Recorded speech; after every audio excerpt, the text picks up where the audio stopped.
Good morning, good afternoon, good evening, ladies and gentlemen, wherever you may be in the world. Welcome to today's conversation on Gift of Healing TV. I'm Sarah Jane, and I am joined by my co-hosts and guest this evening because it's evening, in case you hadn't registered with how dark it seems to have gone here, here in the UK. And I'm joined by, I'm going to say hi to David first. Very good evening to everybody. Good to see you. And hi to Patricia. Hi there, everybody. Lovely to be with you all this evening. And our guest, Bill, who is actually sat with Patricia because this happens to be a husband and wife team. So, Bill, welcome. For my sins, yes. Thank you. I'm very pleased to be here. I hope we all enjoy ourselves tonight. No, it's a pleasure to have you. And the topic of our conversation is, where do we go from here? Now I'm going to hand over to Patricia to do a better introduction of Bill. Thank you, Sarah. Well, I'm delighted to be able to introduce Bill to you. He is my husband, but we've been together since the year 2000, so 23 years now. And I'm just wondering what I could say about him. You know, I don't know if I know enough just to share with you all. But what I can tell you is he's a Taurian. I think that's a very important thing because he comes over as a really grounded individual. He works with wood. He creates lots of things from pallets, would you believe, which he strips down and does up. So locally, he's known as Pallet Man, where we are. And so he does that. But apart from all those things, he built his own house. Some of you may know, in the north of Scotland, in the Highlands, a round house. Absolutely beautiful. But just after I met him, he studied and became a hypnotherapist and EFT practitioner, emotional freedom technique. And he worked with many, many clients successfully, did a lot of teaching. And of course, that built on his previous experience as a worker with young ones, with youngsters and some disabled people, or perhaps women getting back into work, that kind of thing, helping them build confidence. So he came to all of that, then sort of went on with his therapies and developed a very good therapy base, you would say, client base. And even today, he had a local lady here, and word is gradually getting out, I think, here. Now, he's become an aficionado. For a while, it was golf. I became a golf widow for a few years, which really teed me off. I didn't know that. But now we've progressed. We are now a pickleball aficionado. I don't all ask me, say, what is pickleball? It's a kind of tennis, smaller bat, and I don't know. I've only seen it once, so but it's great. Bill gets away out there and thoroughly enjoys himself. But you know what? He's a deep thinker, and we find that our conversations are most meaningful after breakfast in the morning, which Bill brings me breakfast in bed. I'm very spoiled. Ruined. And then we chat. And of course, but it develops into an absolute laugh because the Irish humour comes through it all. But you know, that deep thinking goes on, deep conversations go on. And I think this evening, and the topic he's chosen, which could probably mean 1,000,001 things, you know, what's next kind of thing. But he is coming from the position of the journey of the soul and where we go after we pass. So it's quite a serious topic, I guess. It's an interesting one. And just invite everybody to say your bit, as it were. But it's lovely to have you here. It's good to be here. I have to say. It's good to be anywhere. Thank you, Bill, for joining us. So, Bill, why this particular topic? What What made you think?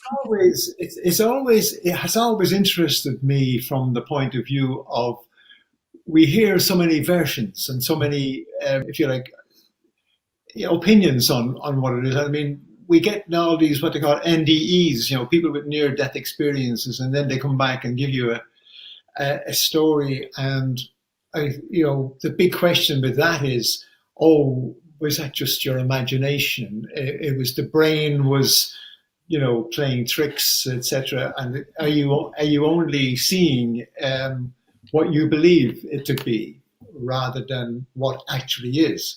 Because there are people who believe that nothing happens. You die and you're gone. Everything is finished. And then the question is, well, what about these people's experiences who are declared dead in a operating theatre or in a hospital, declared dead, but they come back to life again with an experience?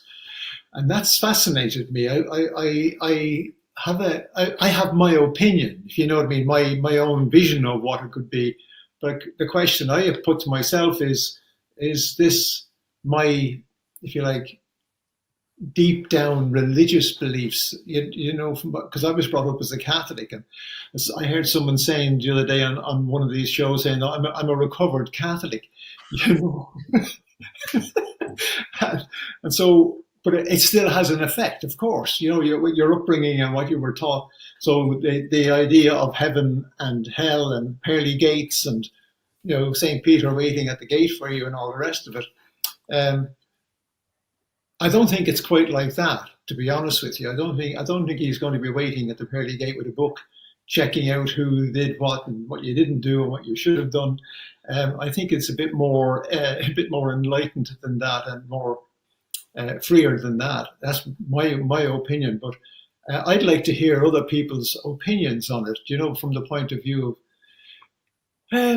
I suppose, to give me something to think about. From the point of view, I think that, oh yeah, okay, I never thought of it that way before. Maybe there is another view of this. My belief is that we come in a spirit into a body. The reason we come into a body is because the human body is very limited as against what spirit can do. I mean, spirit can do, to me, it can do a myriad of things. Within a human body, you're more restrained, and so we have to learn from, to be human, which I believe, and what I've been reading about over the years, is that it's one of the hardest existences to have, is to be human. For a spirit to have is to be human, because it's so restrictive. It's physical. It involves pain. It involves emotions, etc., emotional pain, etc. And so, from the point of view that you go through 60 years, 80 years, 100, whatever it is, of this, why are we here? My thing is that we are here to learn about each other, to learn about relationships, to learn about God. What we kind of experience God. And so, and when that's done, then we leave our bodies behind, and we go back to spirit. That's what I think and believe. And I'd even go as far as to say I know that. I don't, because a belief has a bit of a wish in it. I believe this. I'd like it to be right. I have a feeling that I am right, and I'm not being pompous about it. I just feel very secure in that. So when it comes to the bit of me passing on from this life into back to the spirit, for me, it's no problem. I don't have a problem or issue with it, like the fear of dying. I don't have a fear of dying, thankfully. I hope that when it comes to the moment, that I don't panic. But I genuinely think, that'll be okay. I can accept that. It's very simple for me. So that's where I come from. But I would love to hear, your opinions, of course. And I'd like to hear if any viewers are anybody watching this would have to throw in their penny's worth later to say, this is what I would like, this is what I think, and this is what I've learned. So that's where I am. That's absolutely long answer to a short question. No, I don't think it's a short answer to it, to be perfectly honest. So thank you, Bill. So David, do you want to chip in? Yeah, I've come from let's say, through my own choice, a non-religious background. But from a really young age, I can still remember, as you was talking there, Bill, from a really young age, I really felt there must be something more. We can't just come here and then not go anywhere, because what is the point? Yeah. What is the point of going through all the emotions under the sun, all the pain, all the joy, and then you just go? Yeah. And this was before I really opened up spiritually, or, you know, the door was open for me. And then when all this opened in a real strange way, but when it all opened for me in my early to mid 30s, I was in a development group, but I started seeing the doors open, and I started seeing through my teachers little glimpses and information of what I felt comfortable with on the other side. So then the proof was there, and I was getting the proof that the soul continues. The soul cannot die, because the soul is energy. We cannot get rid of energy. It can't be dispersed scientifically. So our energy, our soul, has got to go somewhere. So I was getting these little glimpses of different things where different people went to be in a care situation when the soul went first over, if it needed, and then to what I was shown as halls of learning, where you learnt from your life here, you passed it on, and maybe you had to bring it back somehow, your learnings. So I had this hall of learning. Yeah. Then this was all comfortable. So that kind of took the fear of passing away from me. Yeah. Because I thought all I'm doing is going home, and I'm going to be continuing working. So retiring here, I'm not going to stop working. You've got more to do the other side. Yeah. Then, as Patricia knows and Sara knows, the beginning of 2020 saw what we spoke about before we went live. My heart decided to give me a blip. Right. And I had one. And I got into the hospital, and they threw me out within like 12 hours and forgot to give me any GTN spray or backup. So 3 weeks later, in the middle of, well, just at the start of the first lockdown, I was out for a walk, and all of a sudden I thought, I don't feel well, I need to get home. So a friend said, we're going to get you in the car. I'm going to drive you back, even though it was against the law, you know, or guidance, should we say, to share a car with somebody. But I had to get home. Within getting 100 yards up the road, this excruciating pain come, and I knew it was a massive heart attack. And within seconds, I'd gone. Right. There's crushing pain I had. And then they'd called the ambulance. I didn't hear them call the ambulance. And they were doing CPR on me in the car before the ambulance come. But when that moment of, let's call it transitioning, I stopped and I opened my eyes in my head, sort of thing. My soul opened their eyes and said, and I said, or my higher consciousness said, or my soul said, and I can hear it as clear today, I said, thank goodness I've got rid of that old carcass. And I was lying there, and I thought, oh, I'm not breathing. It's so easy. Yeah. Wow. And I went, but I'm still alive. Yeah. and I was in what I can only describe as like a polytunnel of white light. It was like sitting in a polytunnel greenhouse. Yeah. And I saw a couple of figures, dark shaded figures, coming towards me. And then all of a sudden, I heard this woman's voice from so far away. And she said, David, David. And I thought, oh, there's always someone to interrupt you, you know. So I kind of consciously, I don't know how, but I kind of consciously went back to this other voice that was calling me. And I woke up and I was still lying flat in the car. And of course, it was a paramedic. Yeah. And at the first lockdown, she was in full hazmat gear with goggles, a mask, and a face shield. Yeah.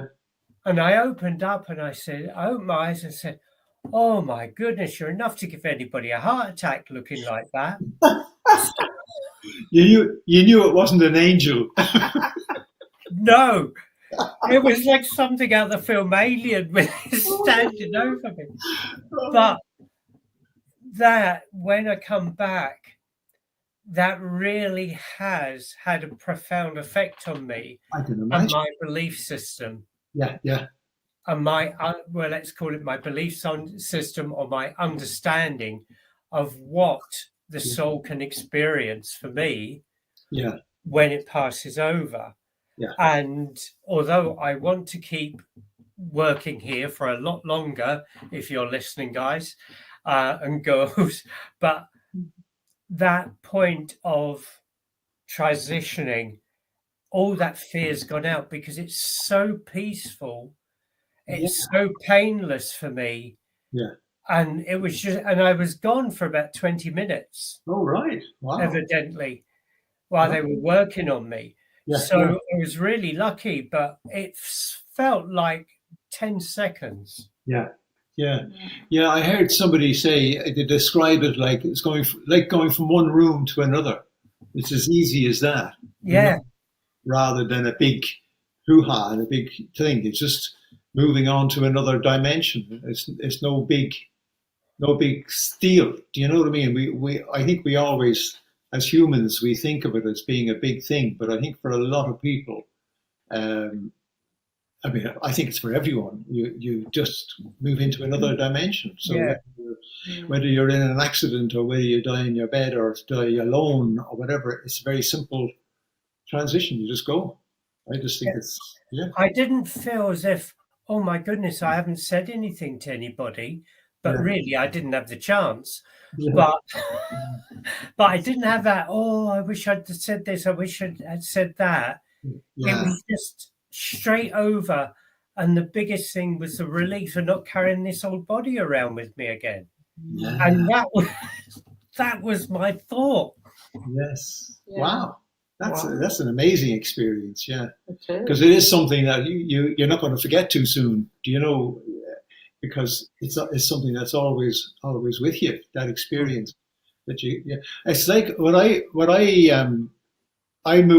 say you move from believing something to knowing something. Yeah. You know, it's like, well, you can, where do your beliefs come from? Well, they generally come from somebody else. You know, your parents or your teachers or your religion or your politicians or whatever. But it's when you experience something, then you know that it isn't something that, I could sit here and argue with you all night about, oh, that didn't happen, David. Oh, that was just your imagination. Oh, that was just something. But different. You can sit there and think, you can say all those things, but I know what I've experienced, and no one can take that away from you once you move from believing something into the actual knowing something. Yeah. And I think that it kind of confirmed what I'd seen in spirit through my training and my guidance as I was working and developing myself or developing my soul. And then I saw that. And then I saw something similar, and I do not believe it's the influence I had when I was developing and becoming aware of spirit. I do not believe that. This for me was not my imagination. For me, it was real. So I know Yeah. So who do you feel that you saw these images coming towards you? I know they may not have been clear, but who do you feel that they were? Who, do you think it were parents or? I've been asked that. Both my parents have passed in the past 5 years, so I can only imagine it was them. But I didn't feel they were allowed to come any closer, whoever they were. Oh, right. Yeah. They were kind of kept at a distance, and I didn't feel them moving closer to me. Yeah. So, all they were to me was just a shadow of a light, and I couldn't even tell you whether they're male and female or two males or two females. Yes. I couldn't tell you. I just knew they were like a being of light there. Yes. Yeah. And they had a little bit more color, shall we say, to against the white background or the white vibration that was in, or the white light. But I cannot say who it was, who they were. Yeah, that's very interesting. Yeah, you see, it's. I mean, as I say, it's a subject that I'm very interested in. Not to reaffirm for me, from my point of view, but it's so that it's almost, for me, it's almost like if I can get other people's experiences, like for example, then I can perhaps teach or show that to other people, so they get an understanding. And I think if you have a level of understanding a subject or something, then the mystery of it goes away. You know, it's like learning a language or learning maths or whatever. Once you have an understanding of it, but then the fear of it goes away, and that mystery goes away, and you think, oh, okay. So you're helping to broaden their mind, to open their minds up to possibilities, even if they don't believe you. You've sown a seed of. Oh, absolutely. Yeah. Thank you for letting me share that. Thank you for sharing. That's great. Yes, indeed. I was over in Arizona 7 or 8 years ago, and I met this lady called, you may have known of, Anita Murjani. She has written this book called Dying to Be Me. And what her story is, that she was of Indian descent, living in Hong Kong, but she got terminal cancer. Got a fly here. She got terminal cancer, and it was really, she went downhill. She was down to about 5 or 6 stone, and she collapsed, and the husband brought her to hospital, carried her in his arms into the hospital, and she was dead, declared dead, because there was very little of her left. And she had a similar experience to yours, but she went further in the sense that her father appeared to her, who had passed away so many years before her. And she spoke to her father, etc., and gave her information. And he said to her, you can go back if you want to go back, or you can stay where you are. And she chose to come back, but she came back to, in the hospital. She was lying dead in the hospital, and she came back to life, and recovered completely.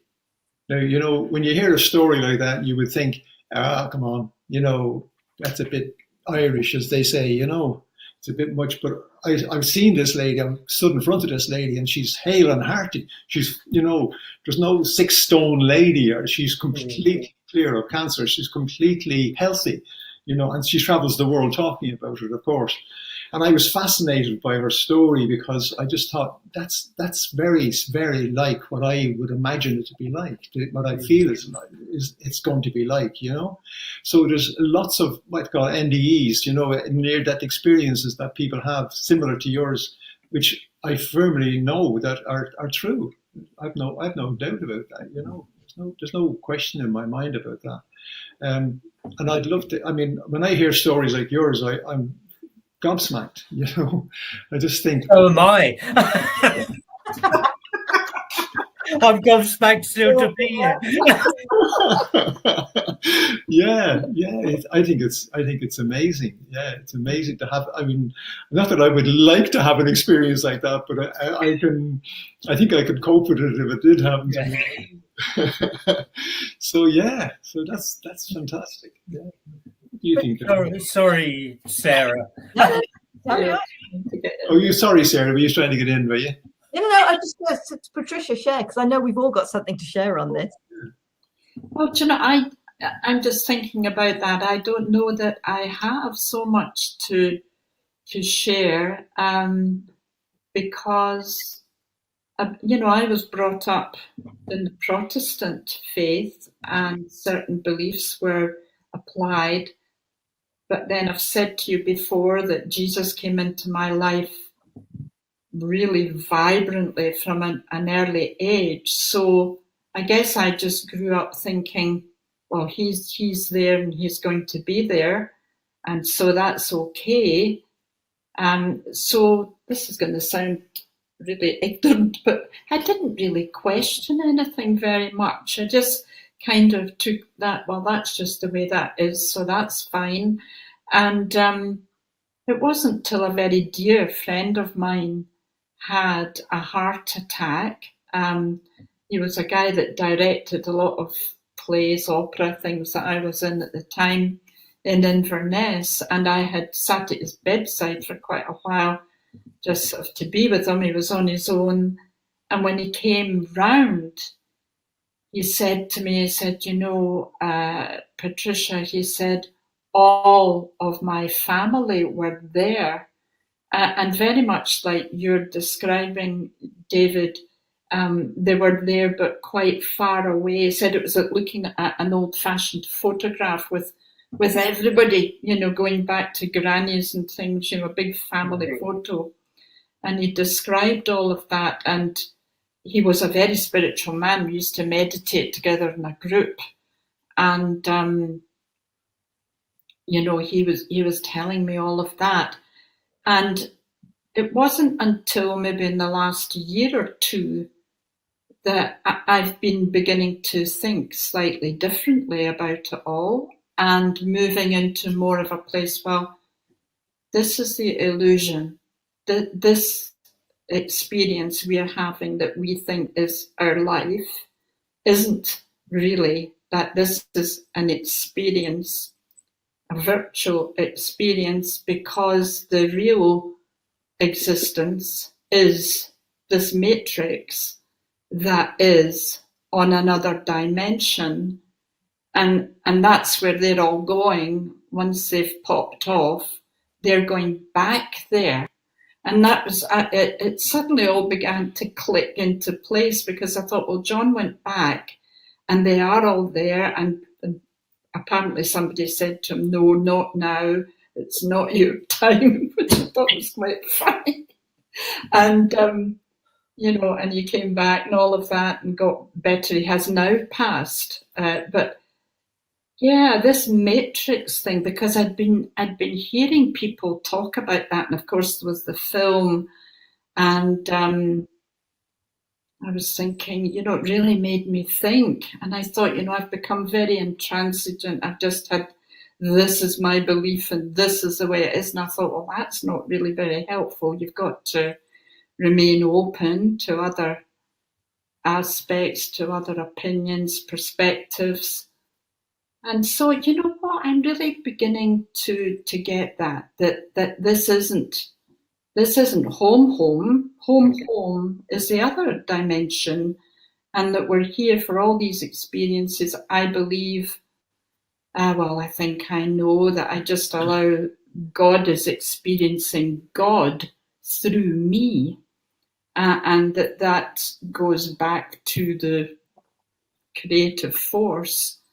And a bit like David, I guess I know I've to be here for quite a while, because I've been in hospital a few times, not as dire situations at that, David, but other things when, I was bleeding out and various things. So yeah, fairly, on a, I don't know.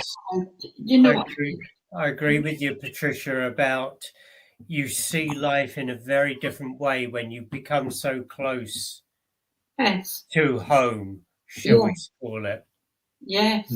And I found that the angels came into all these wards. I mean, I think I've told you one or two of the experiences I had.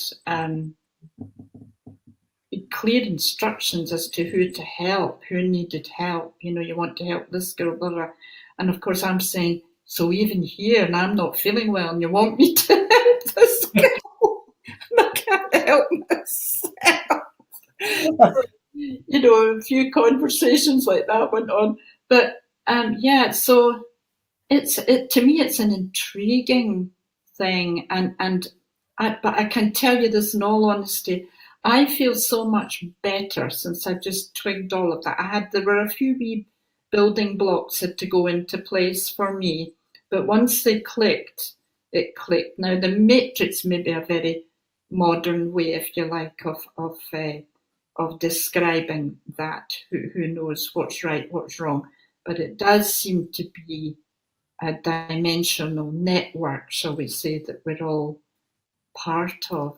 It's just fascinating, though, and reassuring, and hopefully not bouncing back too many times.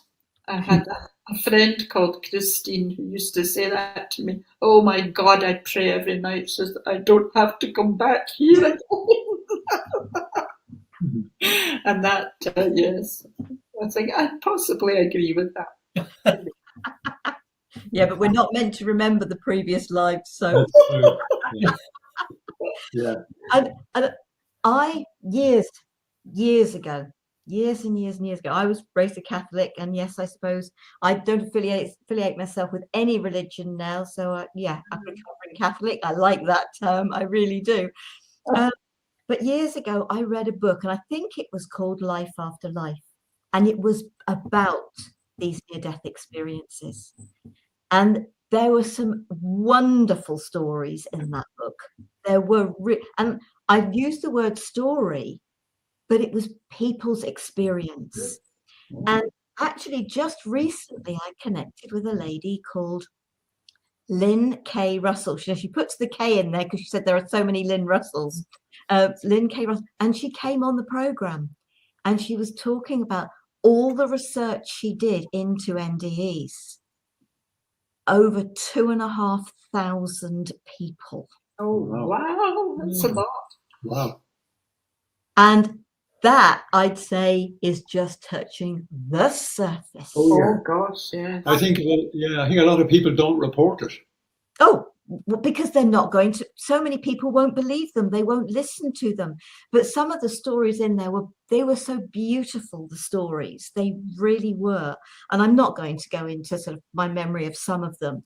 But so, do I believe that there's more after we pass? Absolutely. And then more recently, I'm reading Conversations with God, Neil Donald Walsh.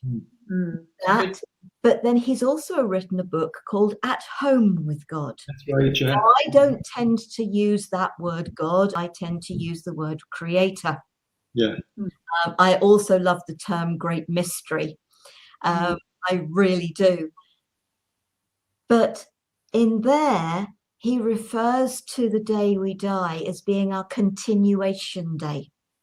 And I suppose that's been the thing that has touched me most. And I'm just trying to think when I would have read that, because when my father died, and that's going to be coming up for 12 years this year, in November. And if you like, I don't feel I've been able to grieve, because I don't think the physical body's gone, but he's still around. His soul is still around. And with everything that he went through before he died, he's in a way better place. And in fact, I sat there with him the day before he died, and I sat with him and I said, thank you for being my dad. And his mother died when he was 5. And I said to him, your mum's here. I had a sister who died when she was 9 weeks old.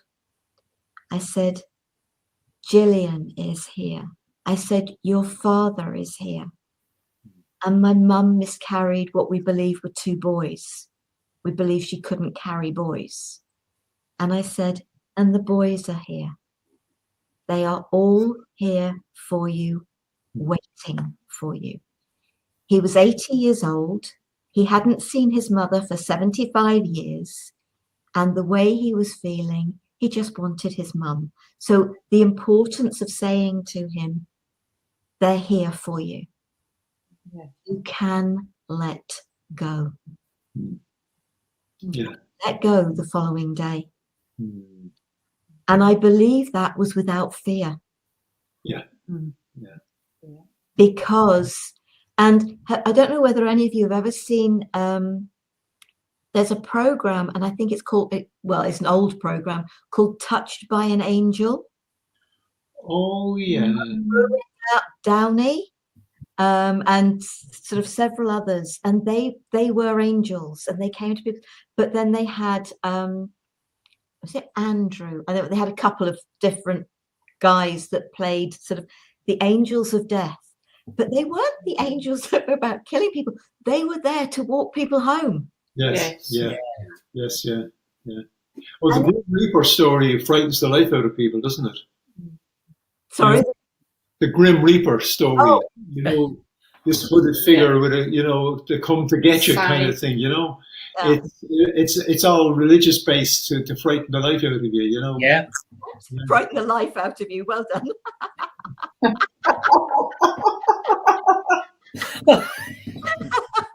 And they say in Conversations with God, when sort of they talk about the sense of humor, and God turns around and says, well, who do you think invented it? So you're allowed to have this. Yeah. Oh yeah. The laughter is meant to be there. So Yeah, you have to laugh. so having actually sort of spent that time talking to Lynn, sort of with the interview, but before that as well, because she said to me, oh, you've had a near-death experience. I said, not that I'm aware of. Yeah. But yeah, who knows with what happened to me as a baby? Maybe I did as a child. I don't know. But I Yeah. don't think it was so serious that it actually could have caused that. But I absolutely, having read that book, my belief in that was, yes, yeah, absolutely. Yeah. Yes. I think I have that book upstairs. I think it's a great book. You know, you have that. If you read that, you have. Yeah, it's a great book. I was funny because my client that was here today, I said to her, she had a notebook, and I said, well, write this down. Conversations with God, Neil Donald Walsh, book, especially book 1. I said, you've got to get this book to read, because it's like the Bible to me. You know, there's more truth in that than there would be from the stories that are coming from the Bible. That was I'd say I wouldn't say just read 1. Read 1, 2, and 3. Yeah. By the end of book 3, life made so much sense to me. Yeah. I did speak to somebody about book 1, and they said, oh yeah, I got so far through it and chucked it in the bin. And I can get where they probably chucked it in the bin. Well, I really can, because if people don't open up to it, I suppose there were several places in the book that caught me right in the core of my being, as being my truth. I'm not saying it has to be everybody's truth, but it was a truth that caught me. It really was. And I read, and I'm not a huge reader, I'm really not. I read 1 twice, I read 2 twice, then I read 3. And I just, but the first reading of book 1 was, I really do feel I've either got to believe it all or none of it. Now, I know you can say you haven't got to believe it all. I absolutely am aware of that. But because of those bits that caught me in the core of my being, of being a truth that was a truth for me, that was a knowing, it wasn't a believing. That's right. That's exactly true. You know, and it's, if as I say to people, well, if you if Moses was speaking to God 3,000 years ago, 4,000 years ago, and he came down with these tablets of stone and the Bible as we hear about it today, I mean, when you question it, you can go into questioning. What about this and what about that? You can kind of dismiss parts of it, or probably all of it. But when you read Neil Donald Walsh, to me it was like, yeah, he's got it. You know, he hit it every time, and he asked the questions about, tell me about religion, and God said, oh, don't talk to me about religion. You know? I don't want to go there. You know, that kind of conversation. Yeah, you know? but more to the point was that it was those the 10 commandments as told to us by religion. They're not commandments; they're commitments. That's right. That's right. Commitments to living a better life. Yeah. So yeah, and it's not about getting into religions, but it is about getting into understandings. Yeah. So, and the understanding of that book, those books, and I have met Neil Donald Walsh. I was very lucky to be. Yeah, I have. Yeah, as well. Yeah. Messenger speaker in San Diego, and he was actually one of the main speakers, and actually sort of did meet him. And it's going with what feels right in the core of your being. Yeah. And I know that reading the Da Vinci Code. Yeah. When they said in there about Jesus marrying Mary Magdalene, which with my Catholic upbringing would have been whoa. That's right. Yeah. And I felt that. I felt that in the core of my being, as a truth. That's true. That's right. Yeah. It's a bit like I was saying about the believing and knowing is the truth. You can't shift it. You know that there has to be a truth. Yeah. Yeah. Yeah. But then we've all had many lives, as was part of what we've just been said. Yeah. And one of my lives was at that time. Yeah. I was there. Yeah. Yeah. And so my knowing comes from having been there. Yeah. And do you think you have memories of that time? No, not in head memories. Yeah. I'd say that goes back to cellular memory. Right. Yeah. Yeah. Because the reason. Sorry, I interrupt you, but the reason I was asking you that because I was told that I had a life in that time as well, but I don't have what I would call memories or, oh yes, it's I can go preaching or something. So I'm always interested to hear of people who have had lives in that time because I think there's quite a few of us about, No, there are, because I've met a lady who was my sister at that time. All right.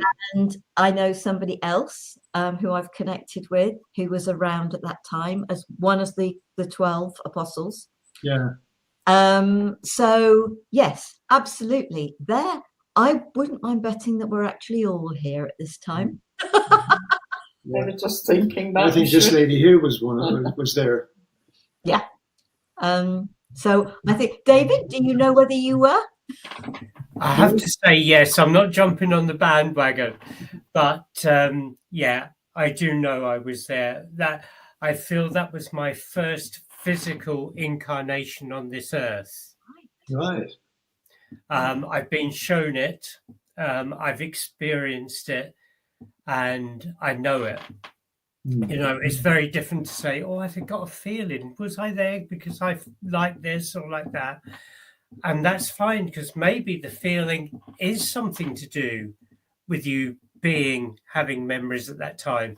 But I have to say, and I've talked about this to some close confidants and friends of mine about the experience of it took maybe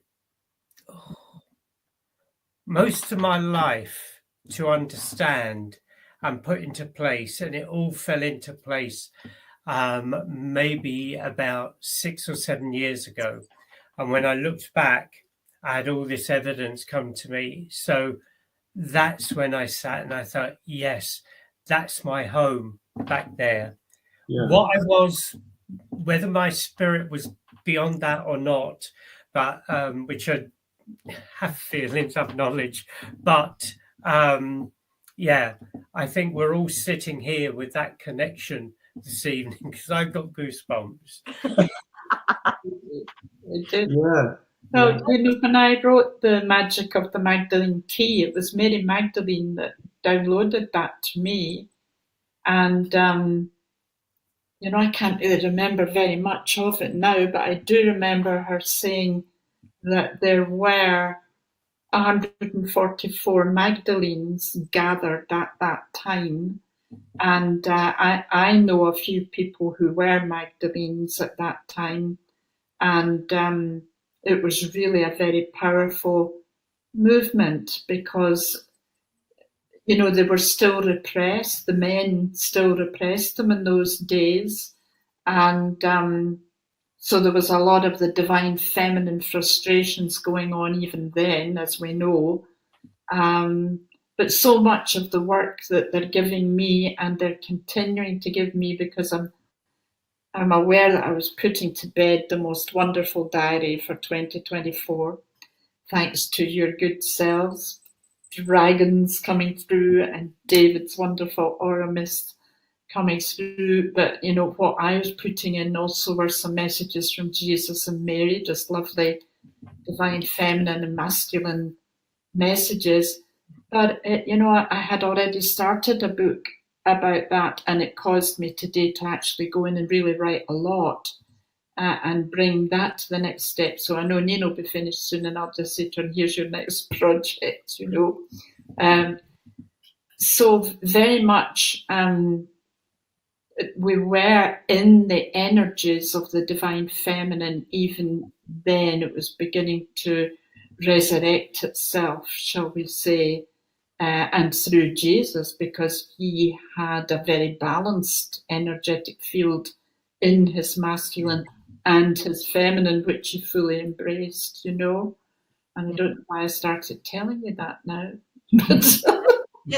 Don't worry about it. We were all there. Do you know what I find, that the people that I am friendly with, we all have that connection without a doubt. It's in our ancestral cellular structure. It's in our DNA, and we know we're connected at that level. And I'm now going all shivery too, but we are very closely.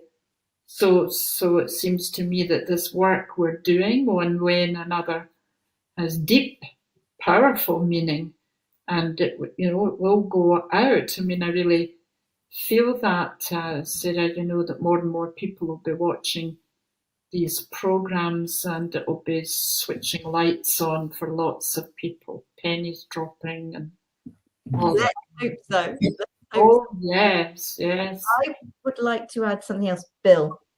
I don't know how this will resonate with you, but our souls, so many of us, don't just have physical experiences. Right. Some souls have experiences elsewhere. Oh yeah. And you're feeling that, you're knowing that. Yeah, I've always thought that. Yeah. And I've always thought that it was a choice that we made to come into human form. Yeah. Yeah, that was a choice. So I think it was Wayne Dyer said, your parents didn't choose you, you chose your parents. Mm-hmm. And I think that's what we do. We choose the environment we come into, we choose the countries, whatever it is. And you might ask the question, well, why would you come into an abusive family, for example, or a poor, very poor family? Why don't you just come into a very wealthy, well-off? But the reason you come in is not a human reason. It's a reason you come in to learn what it's like to be blind or disabled or whatever, and that's the experience that you need to learn. And it's when we recognize that and when we learn something from that, that's what I think very often, that's why people go early. When they're very young, they got the message.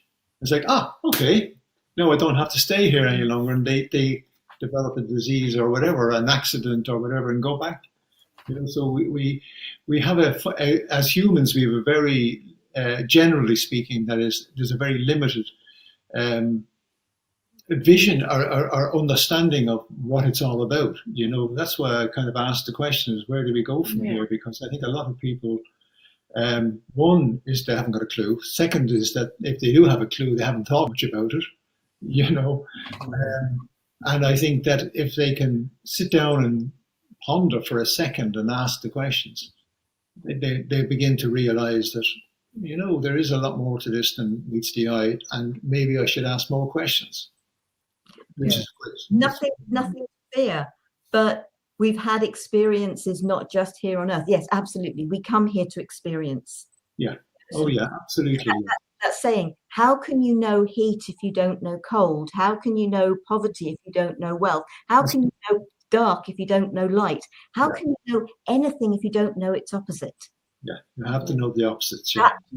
And at the end of the day, for me, our soul, our spirit, our energy comes from and returns to pure unconditional love. Yeah.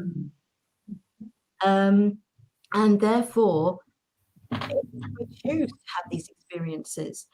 I'm just aware that not only have I had the experiences for a lot of years here on Earth, but prior to that, my soul had experiences on the Pleiades. Right. And other people I've heard who've had their souls had experiences, physical experiences elsewhere. And are we so, I don't really know what word to use about humans, that we think we are the only physical, breathing, thinking beings in a vast universe and multiverse. Yeah, the arrogance of humans to think that we're here on our own is really... So is there more once we have our continuation day? Absolutely. Oh, yeah. That more is nothing to fear. Yeah. Oh, absolutely. Absolutely. I mean, and I think going back to the religious side of it is that the religion has done a great job in instilling fear into people, so that they're terrified of dying. Because I was saying to Patricia this recently, if I was to say to you that I can definitely predict that you're going to win the lottery next Thursday or Friday, definitely, without question about it, how excited would you be? You'd be thinking, wow, bring it on, I can't wait till Friday.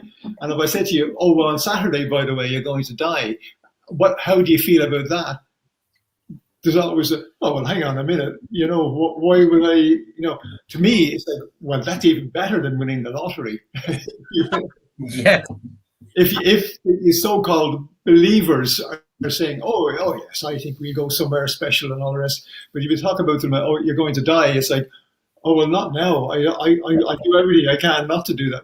Why would you resist dying if you knew that you were going to somewhere better? There's no reason. There's no sense to it if you firmly believe and know that you're going somewhere better. Why would you resist it? Yeah. Yeah.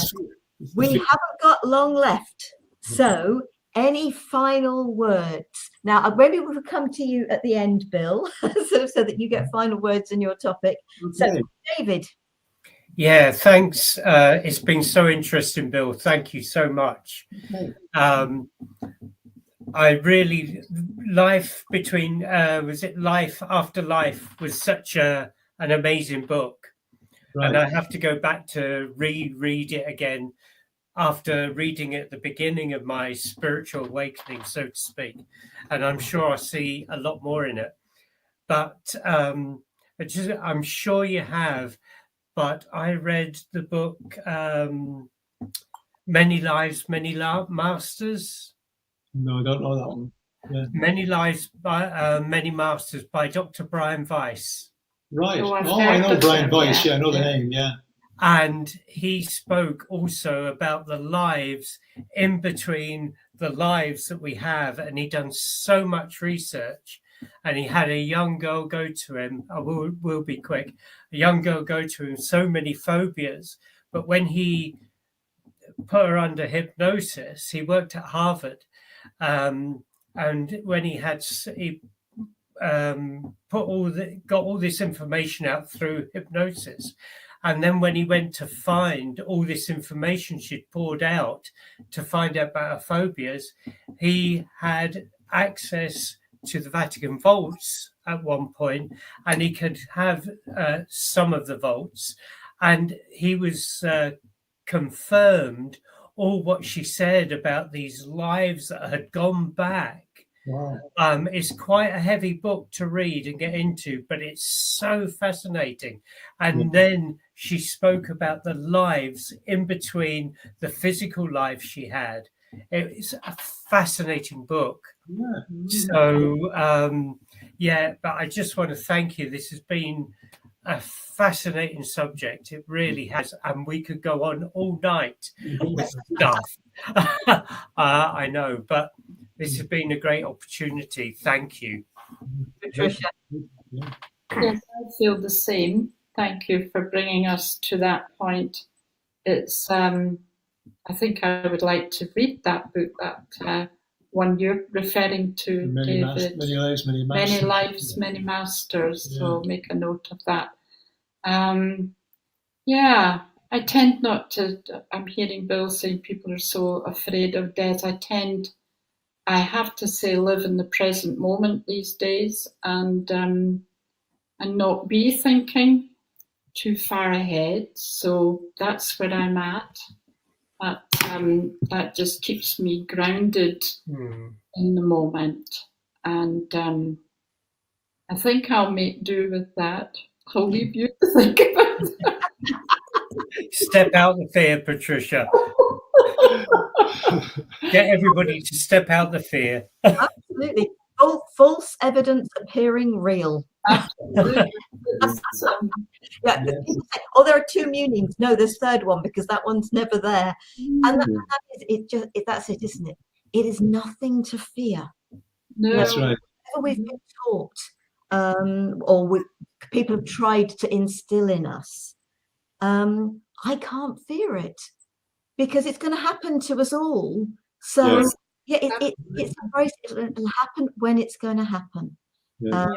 And sort of, but in the meantime, live every moment. That's right.